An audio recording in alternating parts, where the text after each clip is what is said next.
Hello, on se retrouve pour cette 24e vidéo de ce challenge 30 jours pour devenir digital nomade. Et alors, le sujet d'aujourd'hui est le digital nomade et la solitude. Alors oui, c'est une réalité, le nomade d'une manière générale est quelqu'un qui vit quand même pas mal la solitude. Je vais t'expliquer un petit peu pourquoi. C'est vrai que depuis les réseaux sociaux, on a parfois cette sensation que le digital nomade fait partie d'une grande communauté super cool, qui s'éclate toute la journée avec ses potes autour de noix de coco et de planches de surf. Alors que oui, ça peut faire partie de temps en temps du quotidien, mais je t'assure qu'il y a parfois des moments assez solitaires, notamment parce que le digital nomade est premièrement loin de ses proches. Au niveau entrepreneurial, il est quand même souvent excentré de tout ce qui va être meet-up entrepreneurial, etc., etc.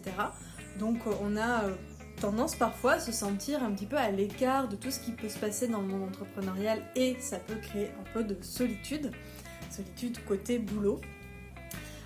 Côté perso, donc comme je le disais, on est un peu loin de ses proches, c'est pas toujours évident à gérer émotionnellement, mais même si on a fait le choix de partir, c'est pas pour ça que c'est facile d'être loin des siens.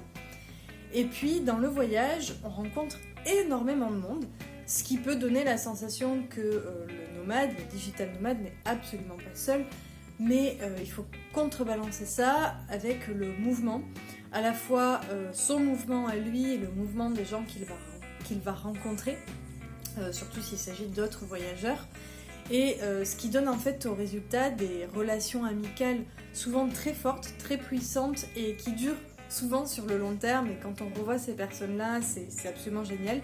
Mais ce sont des relations qui malheureusement s'arrêtent assez brutalement quand l'une ou l'autre de la personne part sur sa prochaine destination. Et puis ce qui peut aussi engendrer de la solitude au niveau du digital nomade, c'est qu'il peut à la fois être incompris par ses proches.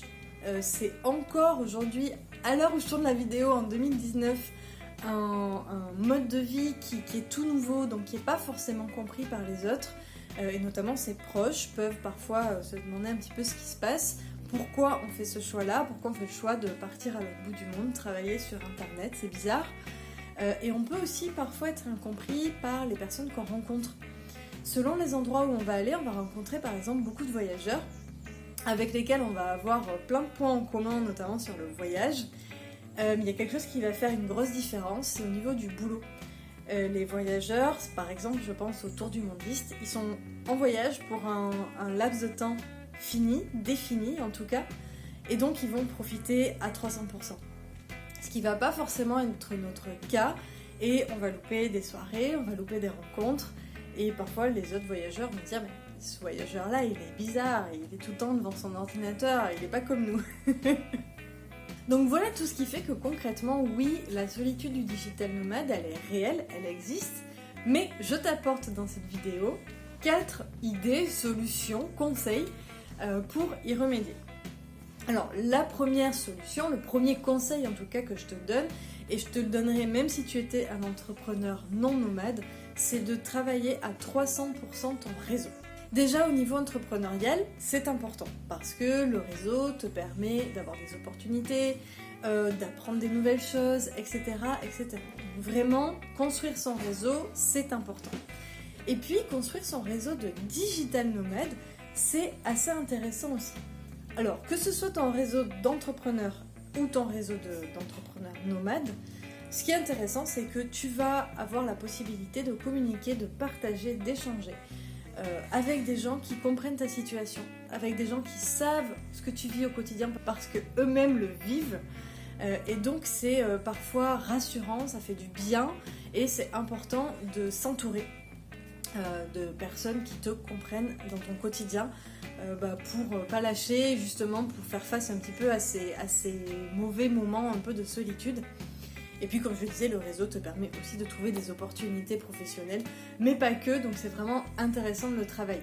Alors pour travailler son réseau et notamment son réseau de digital nomade, tu vas avoir tous les groupes Facebook dédiés au digital nomadisme qui sont d'ailleurs relativement actifs et il y a de super groupes français sur les digital nomades. D'ailleurs je te mettrai en lien les 2 groupes sur lesquels je me rends régulièrement.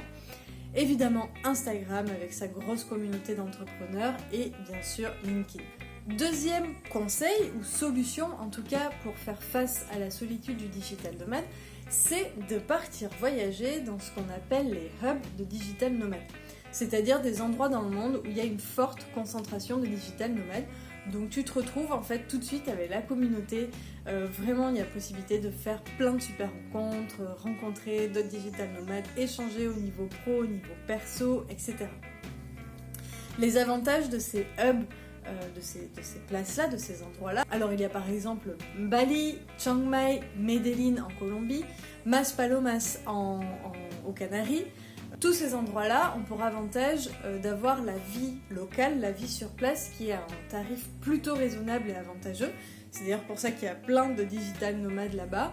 Et ce qui est encore plus sympa, c'est que les locaux ont totalement compris le filon. Donc il y a énormément de co-living, de coworking, de rencontres entre entrepreneurs, il se passe vraiment plein de choses. Et donc c'est une très bonne façon de ne pas se sentir trop seul. La troisième solution, le troisième conseil, c'est celui de louer dans des co-living. Au lieu de partir louer par exemple dans un Airbnb, l'idée c'est de partir dans un co-living. Alors un co-living c'est tout simplement une espèce de grande colocation qui est gérée généralement par une petite start-up ou un propriétaire qui va te louer ta chambre, alors soit en privé, soit des chambres partagées, et qui va te mettre à disposition un espace de coworking avec un super wifi au centre de la maison. C'est assez sympa parce que c'est vraiment de la coloc entre digital nomades. Très souvent il se passe plein de choses le soir, le week-end. Selon les co-living que tu choisis, tu vas avoir carrément même des activités qui vont être proposées, donc ça peut être hyper sympa pour aller visiter le reste du pays. Bref, ça peut être une bonne solution si tu n'as pas envie de te retrouver tout seul, ou en tout cas si tu as un moment où tu as envie de passer un mois ou 3 semaines entouré de coworkers et de digital nomades. Alors, la petite chose à savoir, c'est les tarifs, ça reste encore assez élevé pour l'instant. On est sur des tarifs à peu près à minimum 800 € par mois, sachant qu'à tout ça, il faut ajouter les activités, les billets d'avion, etc. Cela dit, le co-living a le vent en poupe et il s'en développe de plus en plus chaque mois, donc ça peut être une solution intéressante. Et enfin, la quatrième solution, le quatrième conseil, c'est, alors là je vais encore plus loin, carrément partir avec une communauté de digital nomades et par exemple tous les mois faire une destination différente. Alors ça se développe de plus en plus, il y a pas mal de startups qui se lancent dans ce concept-là et qui proposent aux digital nomades par exemple de changer de coworking et de co-living ensemble en communauté tous les mois. Alors il y a plusieurs concepts différents. Je te mettrai dans les commentaires les quelques-uns que je connais. On a par exemple Wi-Fi Tribe, Nomad House, Remote Here. Alors, pour moi, c'est un concept hyper sympathique, j'ai jamais testé. Cela dit, je trouve personnellement que c'est beaucoup trop cher parce que c'est pareil, il faut compter dans les 1000, 1200, voire 1500 $ le mois, sans compter les activités, sans compter les billets d'avion, sachant qu'on bouge régulièrement. Sans compter la nourriture, etc. Donc il faut quand même être bien armé niveau budget. Mais ça peut être une expérience super sympa et intéressante, en tout cas pour quelques mois. Voilà pour cette petite vidéo sur comment faire face et comment ne pas se sentir trop seul quand on est digital nomade. J'espère qu'elle t'a plu. N'oublie pas de nous soutenir, ça se passe juste en bas de la vidéo. En attendant, comme d'habitude, je te dis à demain. Et alors demain, le sujet est super simple. Quelles sont les 10 choses que je mettrais dans ma valise si je ne pouvais en prendre que 10 ? Ciao ciao!